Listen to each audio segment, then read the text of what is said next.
Bismillahirrahmanirrahim. Assalamualaikum warahmatullahi wabarakatuh.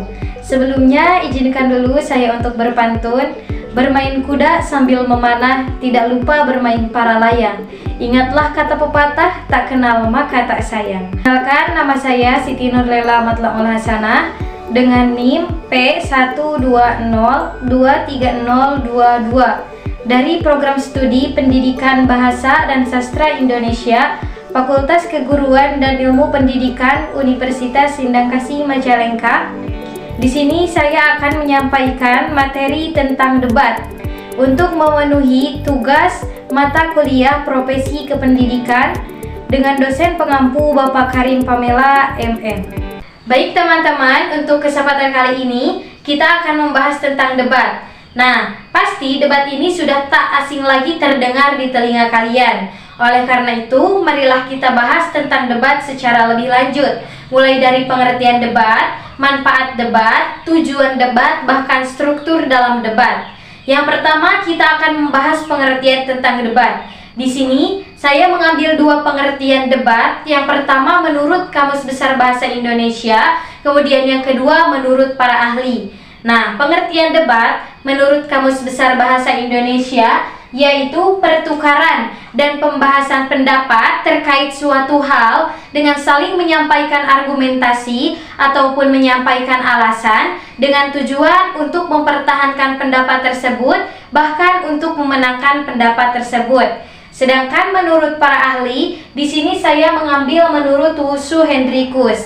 Nah, menurut Wusu Hendrikus sendiri, debat adalah adu argumentasi antara individu ataupun kelompok dengan tujuan untuk mencapai kemenangan secara sepihak.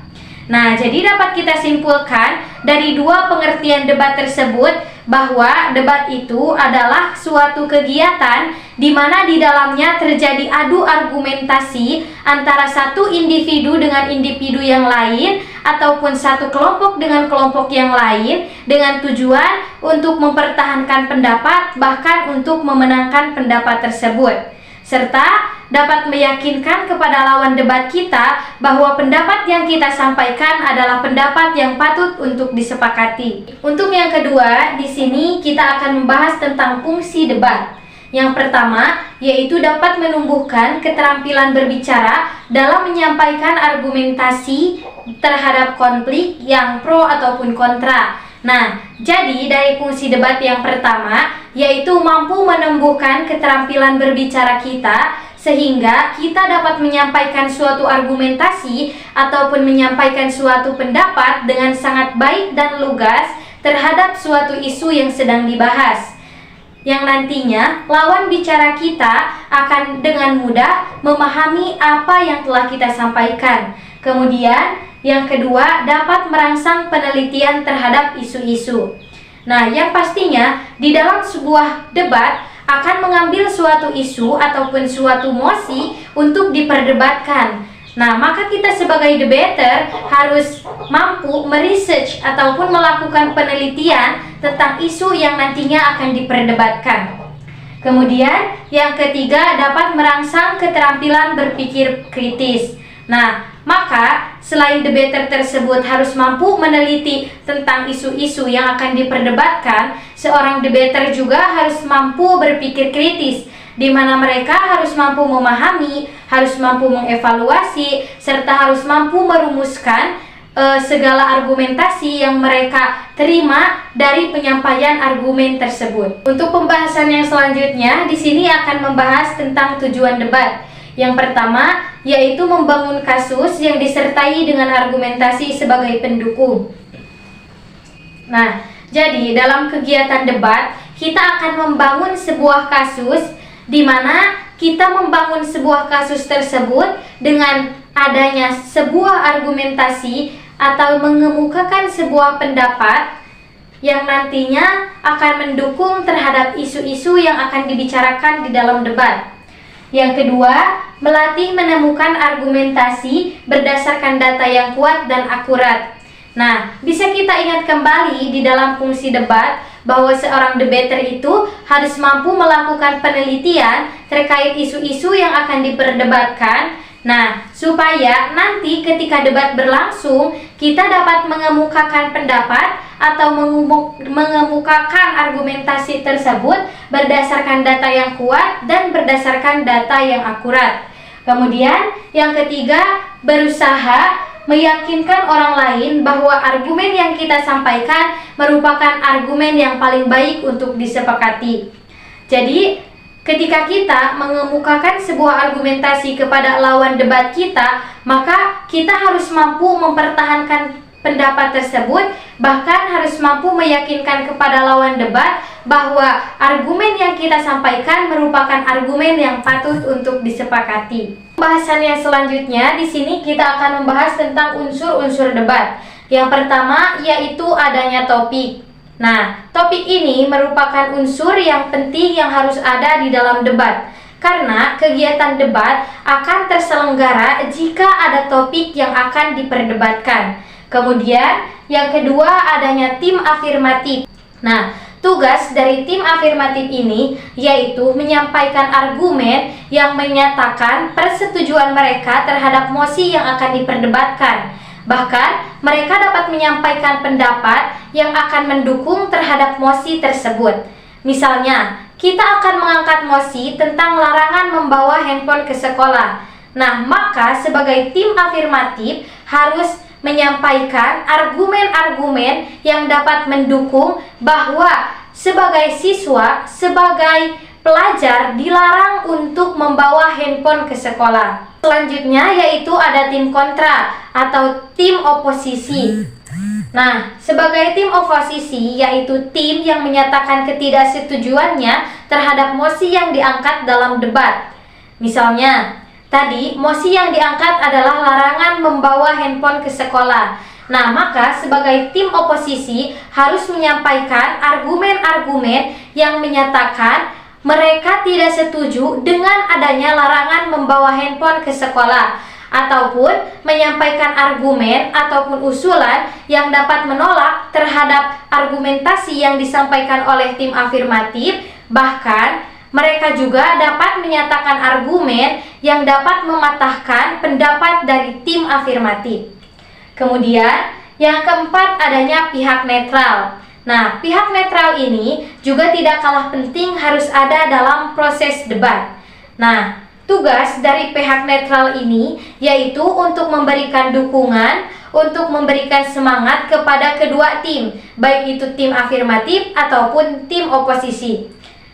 Sesuai dengan namanya yaitu pihak netral, maka pihak netral ini tidak diperbolehkan ataupun tidak diizinkan untuk memilih salah satu pihak. Jadi, ketika tim netral tersebut ingin memberikan semangat terhadap tim, maka jangan memberikan semangat pada salah satu tim, tetapi harus memberikan semangat kepada kedua tim tersebut.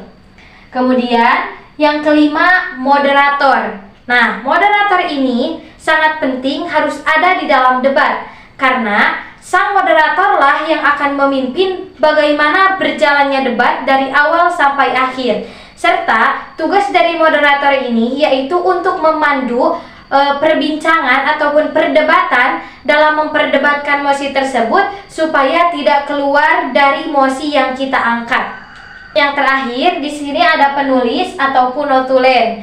Tugas dari notulen ini yaitu mencatat kesimpulan akhir, mencatat mosi debat, mencatat pernyataan dari semua pihak yang terlibat di dalam debat. Nah, itulah tadi unsur-unsur debat. Yang pertama adanya topik, adanya tim afirmatif, adanya tim oposisi, kemudian adanya tim pihak netral, adanya moderator, kemudian adanya penulis atau notulen. Untuk pembahasan yang selanjutnya yaitu ada struktur-struktur debat. Untuk struktur debat yang pertama, di sini ada pengenalan isu. Nah, pengenalan isu ini bisa disebut sebagai pengenalan topik.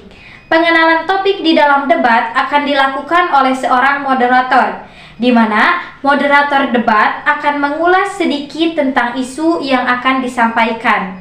Nah, isu yang akan diangkat di dalam debat biasanya isu yang memang sedang menjadi kontroversi di masyarakat, yang sedang hangat dibicarakan oleh masyarakat. Kemudian, yang kedua, yaitu rangkaian argumen. Saatnya kedua tim menyajikan pembuktian data dan fakta yang bermanfaat untuk mendukung argumen dari pendapat. Jadi, setelah adanya pengenalan isu yang disampaikan oleh moderator akan mempersilahkan kepada tim afirmatif dan tim oposisi untuk menyajikan pendapat yang berdasarkan dengan data dan fakta untuk disampaikan sebagai pendukung. Kemudian, ada ciri-ciri argumen yang baik. Yang pertama, relevan, sistematis, jelas, lugas, dan disertai dengan bukti.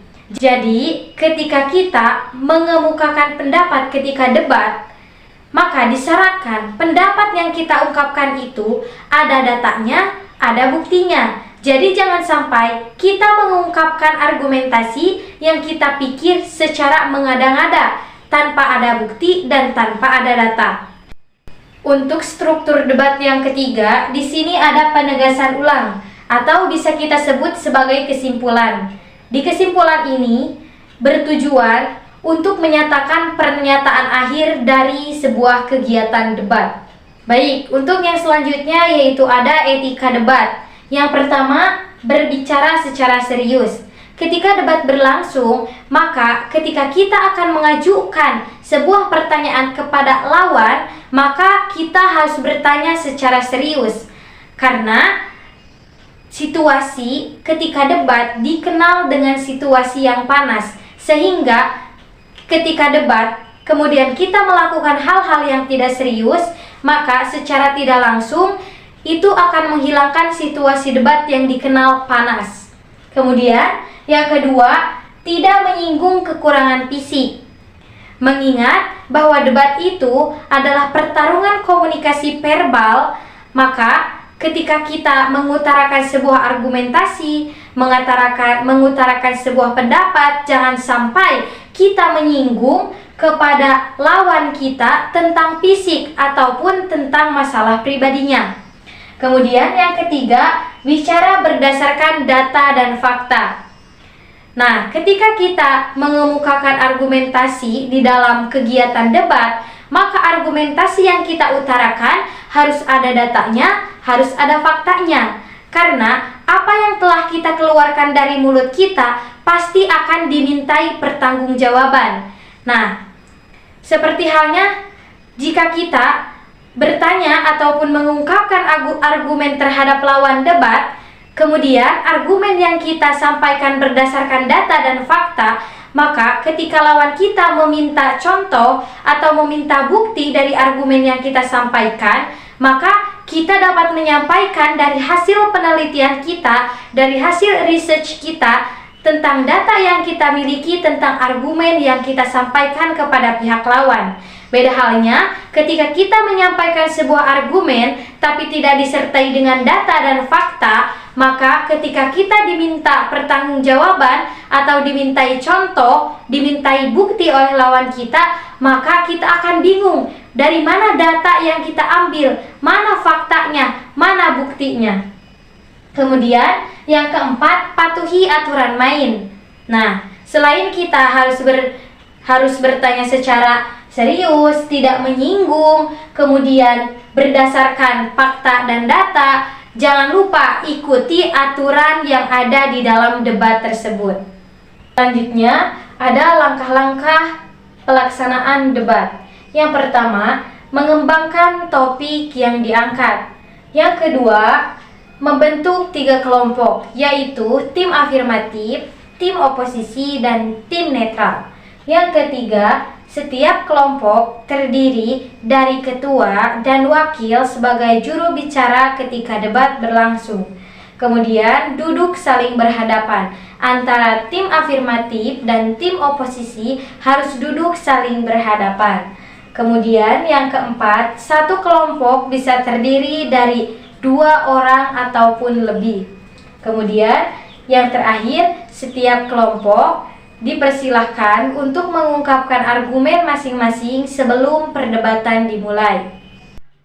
Untuk materi yang terakhir, di sini ada jenis-jenis debat. Ada 3 jenis debat, Untuk yang pertama yaitu ada debat parlementer atau debat majelis, yaitu debat yang bertujuan untuk mendukung undang-undang yang akan dibentuk, dievaluasi hingga disahkan. Yang kedua ada cross examination debating atau debat untuk pemeriksaan ulang, bertujuan untuk menemukan kebenaran dalam pemeriksaan yang pernah dilakukan dahulu. Yang ketiga ada formal konvensional atau educational debating atau juga sering disebut dengan debat pendidikan. Sekian materi yang dapat saya sampaikan, kurang lebihnya saya mohon maaf. Assalamualaikum warahmatullahi wabarakatuh. Sampai jumpa kembali.